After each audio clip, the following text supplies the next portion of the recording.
morning, beloved. Welcome to We Are Transformed Ministries Sunday morning snippets. I'm Pastor Hamlin, your host for these snippets.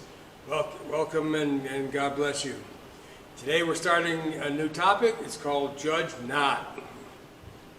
It came to me it's been coming to me for a long time to see this.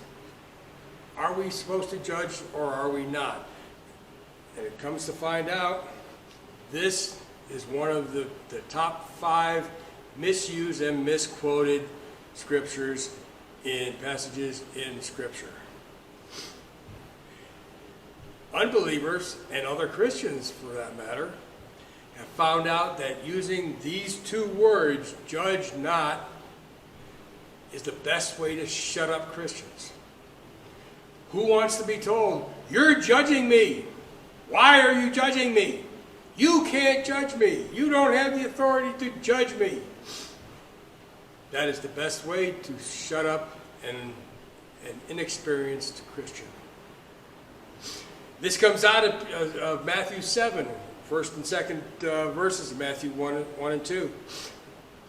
It says, "Judge not, that ye not be judged. For that which you judge, ye shall be judged. And with what measure ye meet, it shall be measured to you again." Again, this is one of the most misused passages in Scripture. Many believers and non-believers alike use this passage out of context. Remember, context matters. Look at verse 5, for example. "Thou hypocrite, first cast out the beam in thine own eye, and then shalt thou see clearly to cast out the mote in thy brother's eyes." The key word here is the second word, hypocrite. It tells us not to be doing what we are telling others they shouldn't be doing. Don't do what you're telling others not to.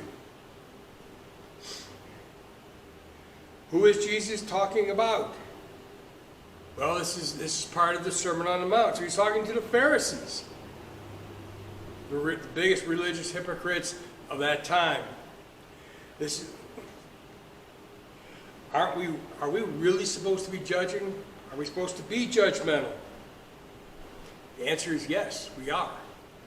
And Scripture is clear about this, unless Jesus, God, is contradicting himself. Let us take a look at a few of these scriptures. We'll move down a few verses in chapter 7, Matthew chapter 7 to verse 15. In the same chapter, it says, "Beware of false prophets." Are we not supposed to judge them? To see if they are false? Of course we are. Let's go on to another one. Let's go to 1 Corinthians 6:2. It says, the saints shall judge the world. Who are the saints? Us, the redeemed. We are the saints that Jesus is talking about. If we're not supposed to judge, then how are we going to judge the world? Or angels, for that matter. Let's go on to another one. Let's look at 1 Corinthians chapter 2, verse 15. "But he that is spiritual judgeth all things, yet he himself is judged of no man." Who is he that he's talking about? Again, that's us, the redeemed. Who do we judge? All things. Who judges us? No man. God will do that later. Go look at this one for yourself. There's some context issues here. Go look it for yourself, get the context, and you'll be able to discern what it's talking about. Let's move on to John chapter 7, verse 24. "Judge not according to the appearance, but judge righteous judgment." Saying not to look at the cover. Don't judge a book by its cover. You don't know the inside. But judge righteously We are actually commanded to judge moral and theological discernment, to have moral and theological discernment. Here's one more, 1 John 4:1. Beloved, believe not every spirit. Believe not every spirit, but try the spirits, whether they are of God, because many false prophets are gone out into the world. Try the spirits? What do they mean? Does this mean judge? Yes, it sure does. We are to judge whether they are a prophet, whether the pastor or teacher is false or is giving truth. Many people on whom this is used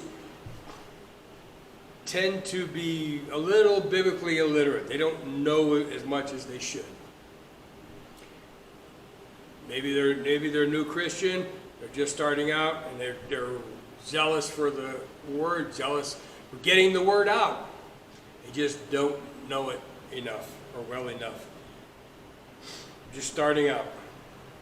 Many of the people that use this on Christians wouldn't use this on non-Christians. Non-Christians probably wouldn't care.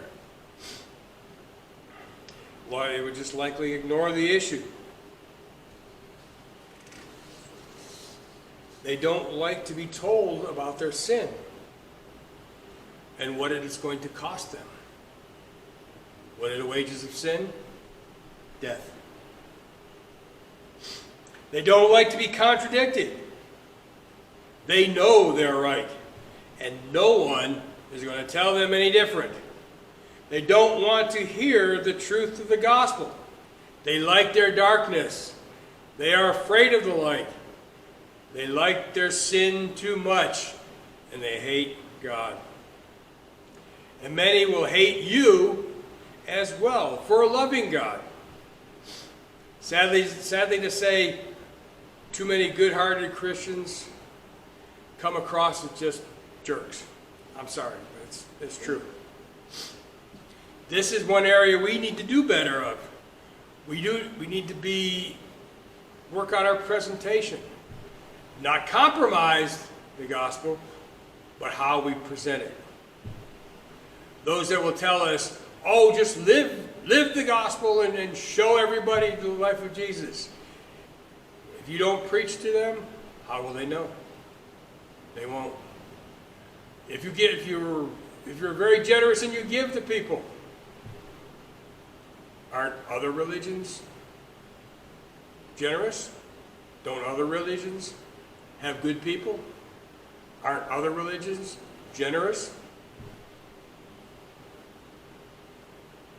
We need to tell them the truth of the gospel. Tell them, preach to them. Yes, we need to live it too. Don't compromise, but be nice. Thank you for attending today. I'm glad you watched. I hope you'll be blessed. I hope this blesses you, gives you some information. And this is one of many passages in Scripture that's taken out of context.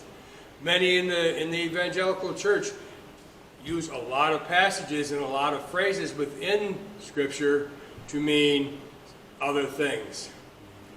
One missionary said, I heard recently, said, I can do all things through a passage out of context.